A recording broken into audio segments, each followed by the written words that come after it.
La Paeria de Balaguer ha reforçat el projecte de la mà d'acompanyament a la gent gran amb la incorporació de 4 noves agents i una coordinadora.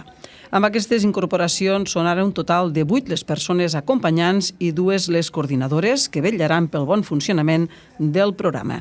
L'increment de personal permetrà ampliar el servei i també les comunicacions amb les persones usuàries i els seus familiars. Una vegada que hem entrat en aquest contacte, ens ficaríem d'acord amb els serveis durant la setmana, si voldríeu més la compra delegada, el sortir a passeig, o és més que res una escolta activa, que us sentiu en aquell moment completament acompanyats i que estiguem totalment per batre's. Després, amb les famílies, per qualsevol incidència estem en contacte diàriament amb altres.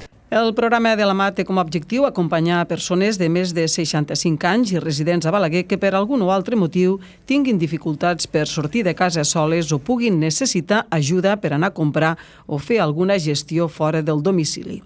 Els usuaris agraeixen la iniciativa i la valoren de forma molt positiva.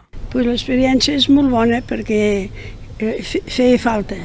Perquè si surto de casa m'he d'anar molt a prop de la paret perquè amb la bengala no en tindria prou.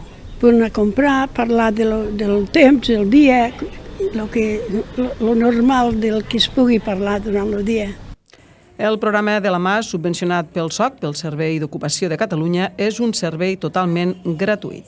Actualment s'està donant atenció a 19 persones de domicilis particulars i a 30 persones que estan en residències geriàtriques amb qui la Paeria té diferents convenis de col·laboració. Durant el 2024 es va atendre una mitjana de 35 persones cada mes i es van fer una mica més de 2.000 serveis d'acompanyament.